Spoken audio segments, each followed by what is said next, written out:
Good morning, folks. Well, I'm back at the workbench, and I thought I'd do a quick and partial comparison of the 1/32nd scale Hobby Boss Spitfire kit, a Mark 5B, to the Kotare 1/32nd scale Mark 1A kit also, that's just been released and that I just received. Of course, as you can see, neither one of these are completed. I had started work on the Hobby Boss model a while back and put it to the side waiting for paints.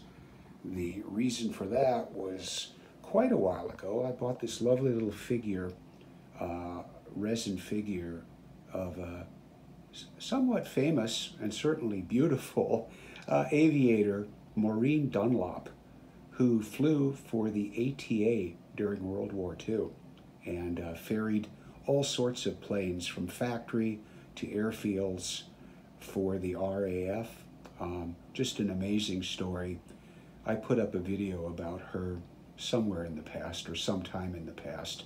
I decided I needed an aircraft for her, and at that time, looking around, I settled on getting a Spitfire and chose the Hobby Boss Mark 5B.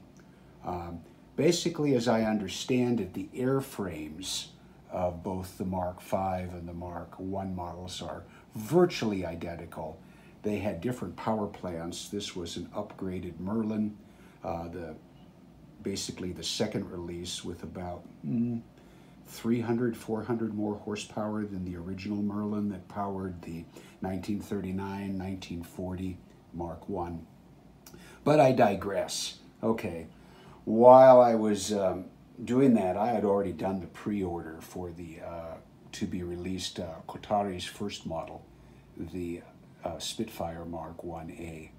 I always do a tape up, at least of the major components, just to give me some idea of what I'm looking at in terms of fit and what I might be looking at in terms of having to add putty and sanding for seam lines. The construct of the airframe and wings is a bit different for both models. The Hobby Boss has a sort of traditional approach, which is two halves of the fuselage. The fairing, which meets where the fuselage meets the wings, is actually molded into the side of the fuselage. So that's joined right there, and there is no seam line, just an etching line or a panel line. And of course, this model does come with the Merlin engine. I have just basically completed it, but not all of the bracing, and I popped it inside the frame structure just so you get an idea. It will actually fit better than that. It's just sort of loosely taped in there.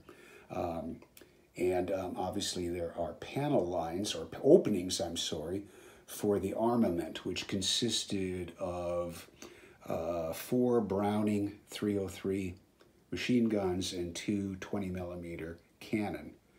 So those panels, I guess, could be left off if you wanted to see the armament exposed.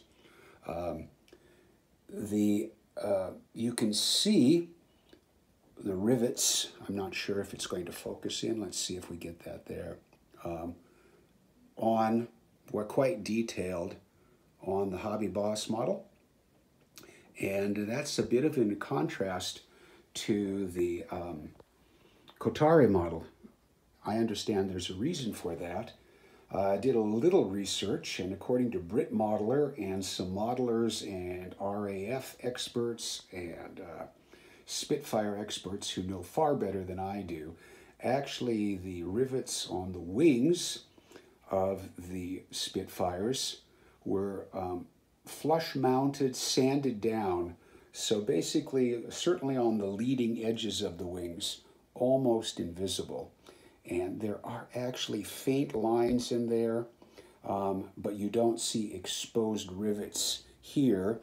You will see rivets on the fuselage.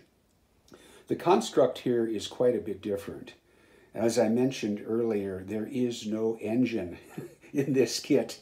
You're not going to see a Merlin V12 in here. The only thing that's going to be visible once it's constructed are the exhaust ports, not ports, the exhaust fairings. And as I mentioned, unlike the Hobby Boss, the fairing piece here, which joins the fuselage and the wing, are separate pieces. So that I taped that in, so there's going to be a little more complex joining here. But it snapped in almost literally in place. And again, bearing in mind this hasn't been cemented in, it looks like it's going to be a very good fit. There also is, you have two halves joined here, but you've actually got a top piece here. See if I can pull that off. See, this on there behind the cockpit, which I don't know if I'll be able to get that on there. I'm trying. There we go. So there won't be a seam line of any sort across the top, nor should there be. And that actually fits down very flush right now, and I think it's a good approach. That will be covered up again. Again, there will be additional cowling pieces that go on the top. Long ago, I painted up a resin RAF Spitfire pilot. I'm trying to remember which company made it. I'm not sure if I'm going to use him or do a new one. This was early in my figure painting days, and I think I could do a better job, but he may end up in the plane. So again, that's a partial comparison of the two kits. The Kotare kit listed, or at least at the time I ordered it pre-order, for US dollars 109. That was purchasing it directly from the company, not at a retail store.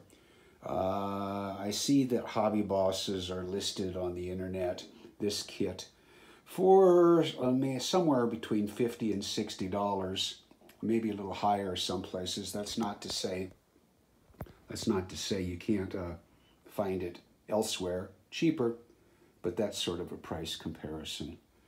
So